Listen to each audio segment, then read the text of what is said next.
Alur சானவா sir விசிக கட்சியில இருக்காங்க, உங்களுக்கு தெரியும்னு நினைக்கிறேன். அவர் வந்து ஒரு 2 நாளைக்கு முன்னாடி பேட்டி கொடுக்கும்போது சொன்னாரு, தமிழ்நாட்டை வந்து இன்னைக்கும் ஆள்றது பிஜேபி தான் வந்து ஒரு சூசகமா ஒரு வார்த்தை சொல்லியிருக்காரு. அதை பத்தி உங்க கருத்து என்ன? அது கூட ஒரு சாத்தியக்கூறா?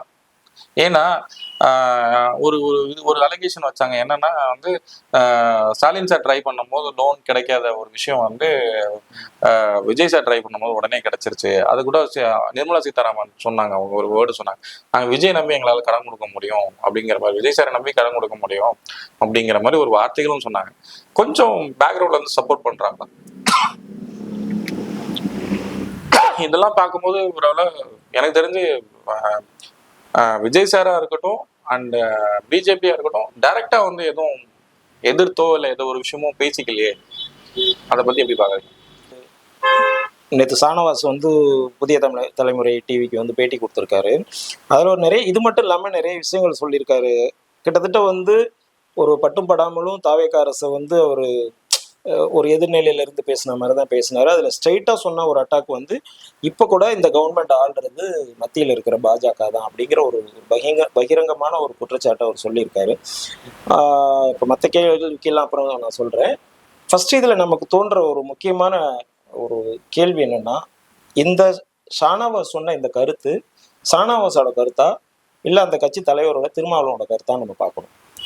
ஏன்னா இந்த தாவேக்கா அரசுல தான் விடுதலை சிறுத்தைகள் வந்து கூட்டணியில பங்கு பெற்று இன்னைக்கு அமைச்சர் வன்னியரசு அவர்கள் வந்து ஒரு அமைச்சகத்தோட அமைச்சரா இருக்காரு.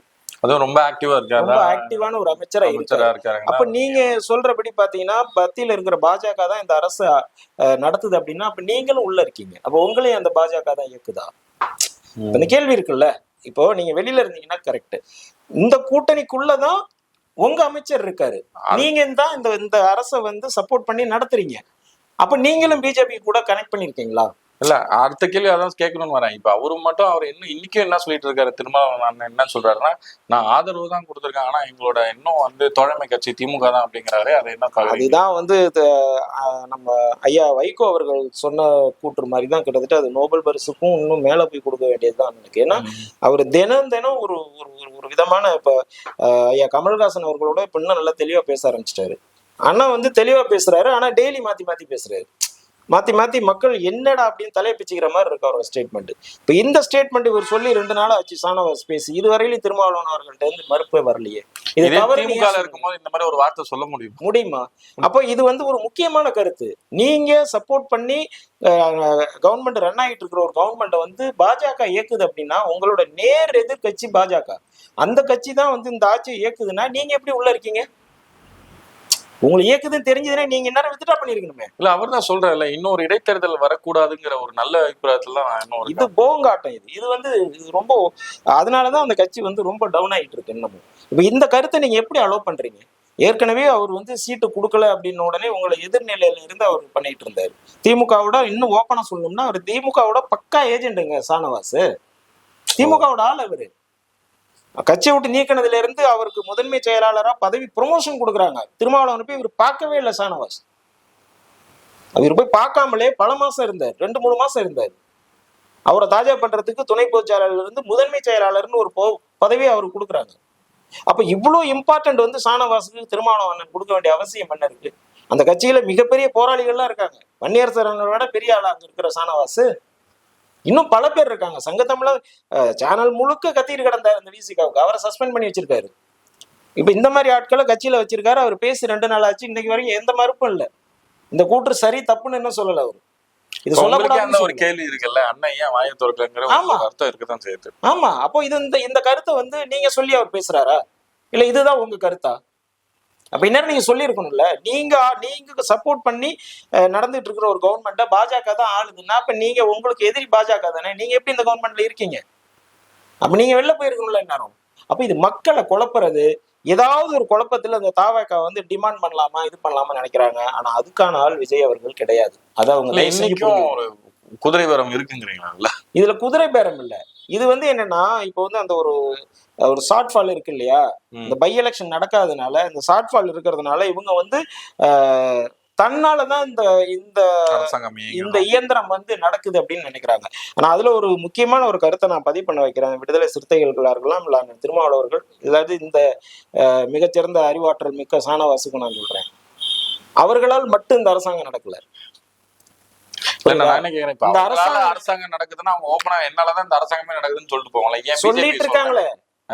அததான் அவங்க சொல்றாங்க, எங்களால நடக்குதுன்னு சொல்றாங்க. அது அந்த கூற்றே தப்புன்னு நான் சொல்றேன். அவங்களால நடக்கல, இவங்களாலதான் நடக்குதுன்னா 5 சீட் வச்சிருக்கிற காங்கிரஸ், புரியுது, 2 சீட் வச்சிருக்கிற கம்யூனிஸ்ட், இன்னும் 2 வச்சிருக்கிற கம்யூனிஸ்ட், இன்னும் 2 சீட் வச்சிருக்கிற ஐயுஎம்எல், இவங்க எல்லாராலையும் தான் இந்த ஆட்சி நடக்குது. உங்களால மட்டும் இல்ல. நீங்க கடைசியா வந்து சப்போர்ட் பண்ணதுனால உங்களால மட்டும் நடக்குதுன்னு அர்த்தமா? நீங்க நல்லா நேக்கா பேசி கம்யூனிஸ்ட் 2 முன்னாடி தள்ளி விட்டீங்க. தள்ளி விட்டு டிமாண்ட உங்க பக்கம் கையில வச்சுக்கிட்டீங்க, கடைசி ஆளுங்கிற மாதிரி வச்சுக்கிட்டீங்க. நீங்க முன்னாடியே வந்திருந்தா அவங்கதான் கடைசி ஆளா இருப்பாங்க. புரியுதா? அப்ப இதெல்லாம் மக்களுக்கு தெரியாம இல்ல.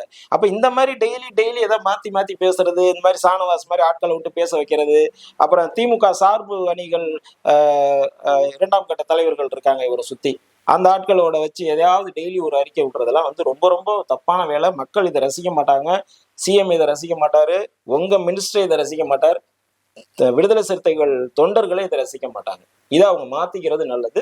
சாணவாசை கூப்பிட்டு திருமாவளவன் அவர்கள் வந்து இதுக்கான ஒரு விளக்கம் அவர் கேட்கணும்.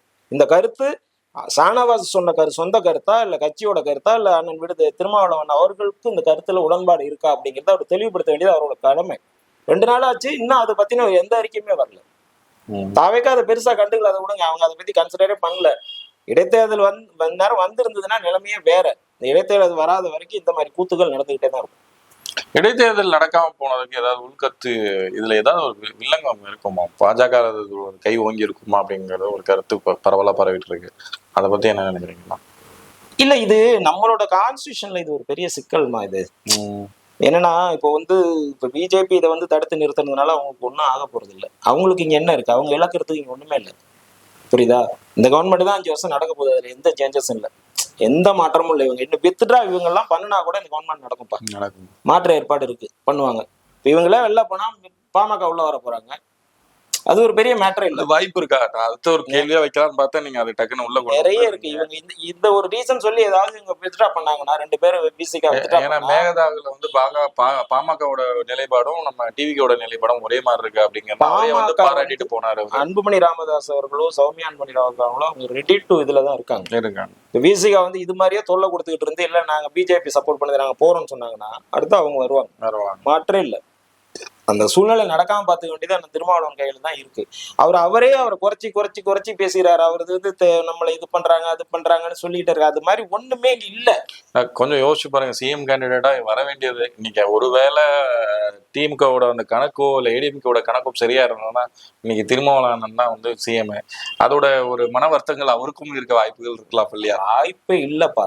அதெல்லாம் அதாவது ஒரு அதிகாரம் தன் கையை விட்டு போயிடுச்சேங்கிற ஒரு முட்டாள்தனமான ஒரு வெறி எடுத்து அலைவாங்கல்ல.